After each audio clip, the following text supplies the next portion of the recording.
fast, sitting here praying that this night's gonna last. You got it all on tap, I'm loving your vibe, always have your back.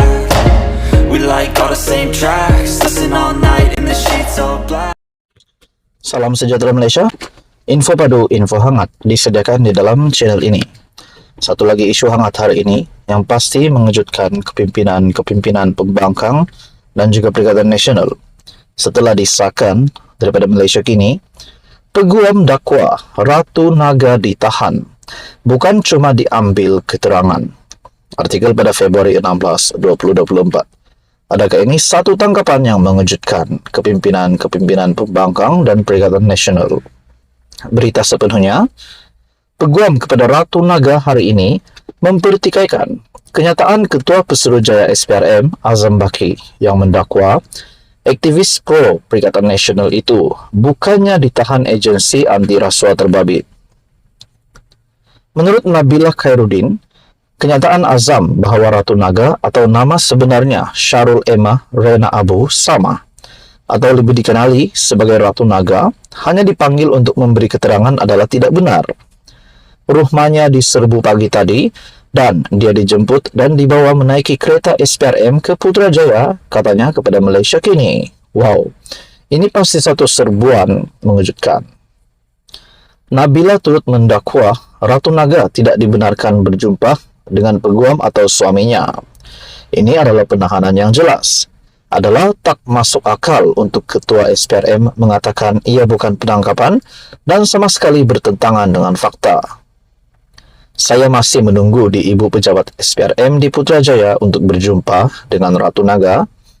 Setakat ini mereka menolak akses saya kepada anak guam saya, tambahnya. Terdahulu Azam memberitahu Malaysia kini bahawa Ratu Naga dipanggil untuk disoal siasat agensi penguatkuasa terbabit, namun dia menafikan wanita terbabit ditahan.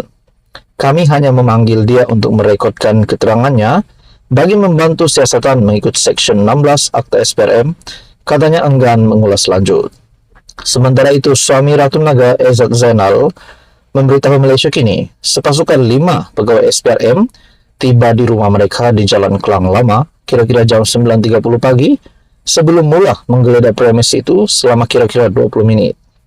Sumber memberitahu, Malaysia kini aktivis terbabit diambil untuk memudahkan siasatan terhadap dakwaan rasuah yang dibuat oleh Jawatan Kuasa Penerangan Bersatu Badrul Hisham Syaharin terhadap Setiausaha Politik Kanan Perdana Menteri Samsul Iskandar Muhammad Akin. Badrul Hisham sebelum ini menuduh Samsul Iskandar menyalahgunakan dana NGO. Samsul Iskandar sudah menafikan dakwaan tersebut. Peguam dakwa Ratu Naga ditahan bukan cuma diambil keterangan. Peguam kepada Ratu Naga mempertikaikan kenyataan Ketua SPRM, Ketua Pesuruhjaya SPRM yang mendakwa aktivis pro PN bukannya ditahan agensi anti rasuah terbabit. Dalam kenyataan ini juga menyatakan bahawa Azam memberitahu Malaysia kini bahawa Ratu Naga dipanggil untuk disoal siasat agensi penguatkuasa terbabit, namun dia menafikan wanita terbabit ditahan. SPRM dengan satu lagi kejutan besar. Kali ini pula berkaitan dengan satu lagi nama ataupun satu lagi pihak yang melibatkan nama Spanko. SPRM akan siasat bekas Perdana Menteri, Menteri Kewangan terbabit kes Spanko. Nah, saudara-saudara yang amat dihormati, yang dinyatakan di sini adalah SPRM akan menyiasat semua yang terbabit dalam membuat keputusan penganugerahan kontrak perolehan syarikat membekal dan menguruskan kenderaan kerajaan Spanko Sdn Bhd pada 1990-an. Ketua Pesuruhjaya SPRM Azam Baki berkata, mereka termasuk Perdana Menteri dan Menteri Kewangan ketika itu. Dia dipetik oleh Berita Harian semasa program Cakna Rasuah bersama pengamal media Sarawak di Kuching. Hari ini sebagai berkata, keterangan daripada semua yang terbabit itu perlu bagi melengkapkan siasatan kes berkenaan.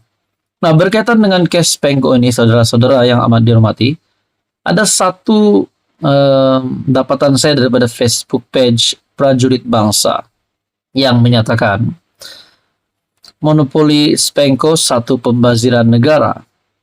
Ketegasan SPRM membongkar skandal Spenco merupakan satu tindakan yang tepat. Bayangkan berpuluh tender kerajaan telah dimonopoli oleh Spenco ataupun Spenco Sdn Bhd. Monopoli ini akhirnya membawa kepada kerugian.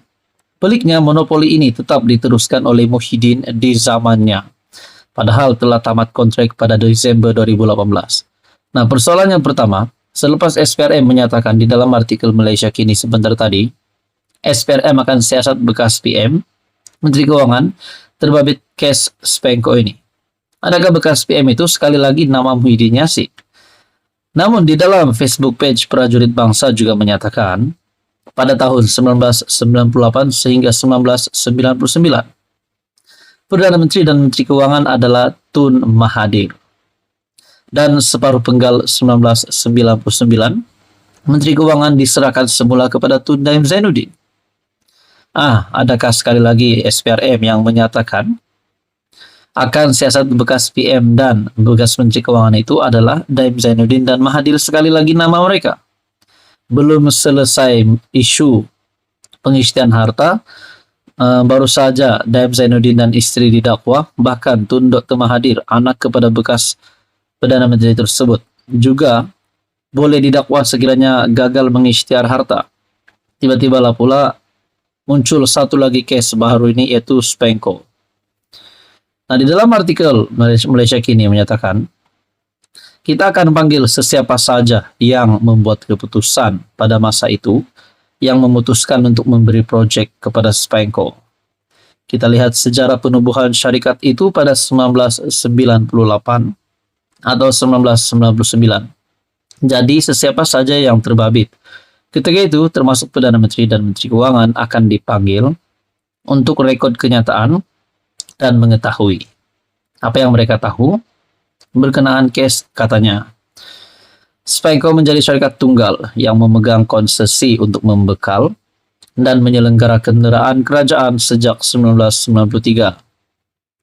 Perdana Menteri Anwar Ibrahim menyifatkan kontrak perolehan Spenco sebagai hanya merugikan negara dan berjanji tindakan penguatkuasaan tegas, termasuk SPRM dan LHDN, dalam memerangi rasuah dan penyelewengan. Dia memetik kes Spenco sebagai contoh antara usaha kerajaan membasmi rasuah. SPRM menyerbu rumah seorang tycoon serta pejabat dan syarikat yang berkaitan dengan ahli perniagaan itu sebagai sebahagian daripada siasatan ke atas Spenco. Nah, saudara-saudara yang amat dirahmati semua, adakah kes Spenco ini melibatkan Muhyiddin Yassin ataupun melibatkan Tun Dr. Mahathir dan Daim Zainuddin? Adakah sekali lagi ketiga-tiga mereka ini akan terlibat dengan satu lagi pertuduhan? Nah, ini menjadi persoalannya, saudara-saudara. Adakah kes Spenco ini akan membawa kepada ditangkapnya bekas Perdana Menteri dan Menteri Keuangan itu? Ini menjadi persoalannya. Saudara-saudara, sekian saja, teruskan bersama di dalam channel ini untuk info yang seterusnya.